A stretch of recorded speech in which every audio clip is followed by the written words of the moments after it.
Hey everyone, just wanted to thank you for the opportunity to share the carnivore success stories. My name is Erik Johnson. Currently 33 years old. Currently weigh about 225 pounds and only about 5 foot 7 inches. I I've always struggled with my weight. I was I was given asthma meds at about 12 years old, roughly about sixth grade or so, at that time, and never clinically diagnosed till 2004, but I did struggle with my weight and eating all of course through that period, through a lot of through the larger portion of my life. I gained weight very rapidly as a husky kid. So between sixth grade, I wrestled, and seventh grade I wrestled 135 pounds, and eighth grade wrestled 155 pounds. Freshman year, 175, and although I wrestled 189 through my sophomore and junior year, I actually had to drop from 215 and then 220 or to about 200 pounds and then 220 the following year. So there was a lot of weight cutting to try and get down in there, and all of that done not very well. But I've always struggled with my weight. I've never been a fan of where my body physique or where my weight was during that time period, and it's something that I struggled with. I even tried to go to the military in 2004, graduating high school, the deferment program. I was going to go right out of high school to the military, to the Marine Corps, and I got out to San Diego in 2004 in August of that year, and started having some asthmatic-like symptoms. And they sent me over to the Navy hospital and did a lung test. I actually had to do the test 4 times. First time was because they didn't register. Second time was to see where my lung function was. They gave me a shot of an inhaler and then tested again. My lung function didn't register again, and then finally I was able to get the fourth reading to go. And my lungs, although the breathing capabilities had improved, it was still below the normal line, and so I was sent home. Um, that was fairly devastating. But in 2006, I donated a kidney to my sister. She has lupus, and it had been a long thing to try, and I was the only match. She'd gone through that for quite some time, and I was the only match in my family. And so I went ahead and donated a kidney to her. So, and then I proceeded to eat like I normally did from there. So I still drank like normal. I still ate like normal. The funniest thing is that actually I asked my doctor as soon as I essentially got awake from the procedure, and even asked, "So does this mean I can't drink anymore?" Or does he was like, "No, you can go to life as normal." And I did exactly that. And so I ate, I drank like normal. My weight still increased, and at the beginning of 2018, um, I weighed 280 pounds. And at 280 pounds, I can tell you my mood wasn't well. My drive in life, just in general, wasn't all that well. I was at that point. I'm married, 2 kids, and it was just my mental clarity and work and things was just not there. It had gotten to the point where I was delusional enough to actually Google why I have trouble tying my shoes, and Google essentially told me that I was fat, and I knew that. Um, Coming back from a trip to Amsterdam and realizing that I was becoming a fat American, I knew some things did have to change. And I had tried a lot of different things before, high protein, low carb diet. That didn't work because I didn't understand the because I still believed that fat was the problem and needed to be avoided. So that didn't work. The slow carb approach that I know Timothy Ferriss had promoted, where 6 days a week you eat clean, and on the seventh day you binge as hard as you can and go back to eating the same day, and that'll so a lot of people can stick to doing some sort of things like that. But again, that didn't work for me as well. And um, my sister, who I donated the kidney to, had gone vegan to help lot with her issues as far as her health. And I was debating on whether I should go down that same path, but I knew personally that I enjoyed my meat way too much. My wife and I had already started buying a quarter of a cow to a half a cow just because we found it to be cheaper in general.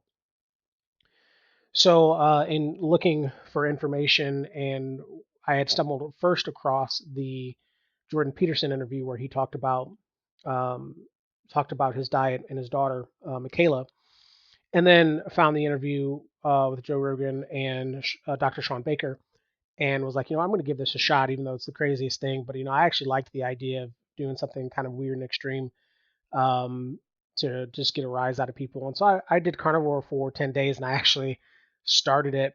Um, the day before my kid's birthday. So there I am eating, some ground beef and some salmon, while everybody else is eating all this junk at his birthday party. In 10 days, I'd actually came off one of my steroid inhalers, QVAR. It wasn't a great thing, or it wasn't a great med to be on. I could only take it once a day, even though I was supposed to take it twice. But I just was not a fan of it. The interesting thing though was, my asthma had gotten so bad to the point before this that I was using my rescue inhaler after I would eat. That's how bad my inflammation was just after I was eating certain foods. So, from pressure from my wife and some other family, they wanted me to make sure I was adding back in vegetables because, obviously people believe that vegetables are all good for you. And I knew, re-listening to the interview with Dr. Sean Baker, that the idea that your body had to become fat adapted on carnivore was like, okay, well, let me go ahead and go down the keto pathway. And so I did keto from April of 2018 to November of 2018, and I dropped roughly about 45 pounds, well, about 50 pounds during that time period. And just naturally, I leaned towards um, more of an animal based approach. And that was because I found that, like avocados, if they weren't fried in bacon grease, they made my face itch. I couldn't eat a whole avocado, typically only half or less. I noticed that with certain raw vegetables, like the baby green spinach that you can find almost at any market, already prepackaged. I noticed that no matter how much I would rinse it, and put some sort of olive oil dressing on it, that would also cause my face to itch as well. And so I knew I had allergies to a lot of different things, and I guess, some histamine issues, which I haven't had tested, but I did notice that was an issue. So eventually I just decided, what, come December, I'm just going to go carnivore. And so officially I started carnivore at the beginning of 2019, and the transition was real easy. And it was very um, eye opening. I thrived so much better. The only issue that I came across, that I did have a couple of gout flare ups during that time frame, and actually I've been able to control that now through electrolytes. Is what I was finding was my issue. I wasn't drinking any alcohol, and if I did, binge on, if I did actually succumb to any cravings, it was usually about within 2 weeks later that I may have a gout flare up. And I had pinpointed it down selectively to electrolytes, which I finally got targeted and pinpointed and taken care of after the episode with Dr. Sean Baker and Cole Robinson from the Snake Diet. So now I'm drinking the snake juice to help control the electrolytes, and it's been a phenomenal thing. Huge difference in all this, and I think it had to do with only, again, having one kidney while doing this. My asthma has, I wouldn't say it's cured. I guess would be regressed. The symptoms are about 90%, no more. I can go out and work out very heavily outside and jog without having to use my inhaler at all. I've even done 3 different Spartan races, the Sprint, Beast, and Super, this year without actually having to use my inhaler during the course of the race, which has been a huge, huge improvement for myself. And this is the first time in easily 2 decades that I can say that I can push myself physically to see what I'm capable of and not have to worry about my asthma symptoms. That sort of relief is very unexplainable. Probably the only individuals who could understand that same relief is somebody else with an autoimmune issue. Um, but the asthma one was definitely that. I tell anybody that if you can't convince me that what I'm doing is wrong, um, knowing that my asthma symptoms have improved so much. So I really appreciate the opportunity to share my story. If you have any questions, feel free to email me.